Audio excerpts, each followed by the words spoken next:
Big pass நேர்களுக்கு வணக்கம். So second ப்ரோமோவில் நம்ம விக்ரமுக்குள்ள தூங்கிட்டு இருந்த மிருகத்தை தட்டி எழுப்பிட்டாங்க பார்வதி அண்ட் கமருதீன். ஸோ நேற்றிலிருந்தே நம்மளோட விக்கல்ஸ் வந்துட்டு அந்த மிருகத்தை கொஞ்சம் கொஞ்சமாக வெளியே கொண்டு வர ஆரம்பிச்சிட்டாரு. அண்ட் அது பார்வதியால் இன்னும் பயங்கரமாக வெளியே வருது.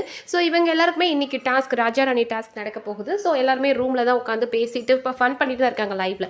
ஓகே, அப்போ ஒரு டிஸ்கஷன் போயிட்டுருக்கு. லைக் ஏதோ வீட்டு வேலையை செய்கிறத பற்றி பேசிகிட்டு இருந்திருக்காங்க போல இருக்குது. அப்போ நம்ம பார்வதி கேட்குறாங்க, அங்கெல்லாம் நீ எதுவுமே கேட்க மாட்டேன், என்கிட்ட மட்டும்தான் வந்து உன்னோட நியாயத்தை நீ கேட்பியா? மற்ற இடத்துலலாம் வந்து நீங்கள் நடுநிலை நக்கி அப்படின்னு சொல்லி நடுவில் போய் நிற்கிறீங்க, என்கிட்ட நான் மட்டும் நீ வந்துடுறியா அப்படின்ற மாதிரி அவங்களுக்கு நேற்றே அந்த கோபம் இருந்தது இல்லையா? அந்த டாஸ்கில் நடந்தது அது ஜட்ஜஸ் டிசைட் பண்ணணும். அவங்க நேற்று ரூல் பிரேக் பண்ணியிருக்காங்களா, டிஸ்குவாலிஃபை பண்ணணுமான்றது ஜட்ஜஸ் டிசைட் பண்ணணும். பட் ஜட்ஜஸ்க்கு முன்னாடி முந்திட்டு வந்து நம்ம விக்ரம் தான் வந்து பேசினார். லைக் அவர் தான் வந்து டிஸ்குவாலிஃபை பண்ணுங்க இவங்களை அப்படின்னாரு. அப்போமே பார்வதிக்கு கோபம், நீ ஏன் அது வந்து பேசுகிற? இத்தனை நாள் நீ எந்த விஷயத்துக்கு இப்படி பொங்கி வந்ததில்லை, எனக்கு நான் மட்டும் நீ ஏண்டா வர அப்படின்ற ஒரு கோபம் இருந்தது. ஸோ விக்கல்ஸ் வந்துட்டு டிசைட் பண்ணிட்டார். தன்னை அள வச்சு அந்த மேனேஜர் டாஸ்கில் அவர் உடஞ்சி அழுதார் இல்லையா?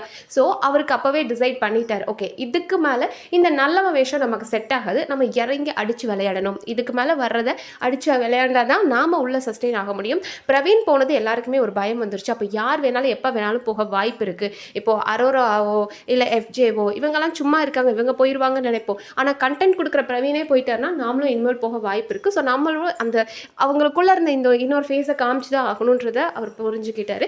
அண்ட் அந்த டைம் தான் நம்மளோட கமருதீனும் சொல்கிறாரு, உங்களை ரொம்ப நல்லா பண்பாக வளர்த்துருக்காங்க அப்படின்னு. சரி, கமருதீனுக்கு சுய அறிவுன்றதே கிடையவே கிடையாது. பார்வதி ஒரு விஷயத்த சொன்னால் அது அப்படியே நம்புவார், அரோரா ஒரு விஷயத்த சொன்னால் அவர் அப்படியே நம்புவார். ஸோ இப்போ பார்வதி கூட இருக்கிறதுனால அவர் வந்து பார்வதி சொல்கிறாங்க இல்லையா, விக்கல்ஸ் வந்துட்டு ஒவ்வொரு நாள் ஒவ்வொரு மாதிரி விளையாடிட்டு இருக்கான், அவன் கேமை கொண்டு போகணுன்றதுக்காக இப்போ அந்த குரூப் கூட சேர்ந்து என்ன டார்கெட் பண்ணிட்டான் அப்படின்னாங்க இல்லையா? ஸோ அதனால் அவரும் ஒரு வார்த்தையை விடுறார். பட் இந்த வளர்ப்பு பண்பு இதெல்லாம் இந்த வீட்டுக்குள்ளே எவ்வளோ பிரச்சனை ஆகும்ன்றது நம்ம பார்த்துருக்கோம் இதுக்கு முன்னாடி சீசன்லேயும் சரி. ஏன்னா நம்ம அந்த சம்மந்தப்பட்ட நபர் நம்ம கூட விளையாடுற அந்த நபரை பத்திர பேசுகிற உரிமை மட்டும்தான் நமக்கு இருக்கே தவிர உன்னை இப்படி வளர்த்துருக்காங்கன்னு சொல்கிற உரிமை நமக்கு கிடையாது.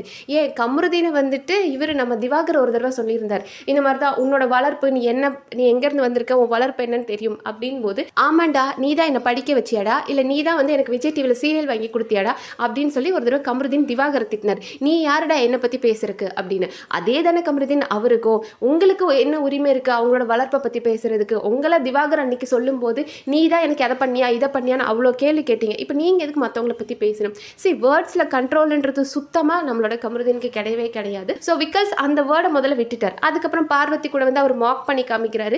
சி அது என்ன ஆகும் அப்படின்னா, மார்க் பண்ணும்போது இப்போ நம்ம வந்து ஒரு சீரியஸாக ஒரு கான்வர்சேஷன் போயிட்டுருக்கோம், அந்த இடத்துல நம்ம அந்த டாப்பிக்கை பேசாமல் அதை டைவர்ட் பண்ணுற மாதிரி மார்க் பண்ணி கலாய்க்கிறது இன்னும் இரிட்டேட் பண்ணும்.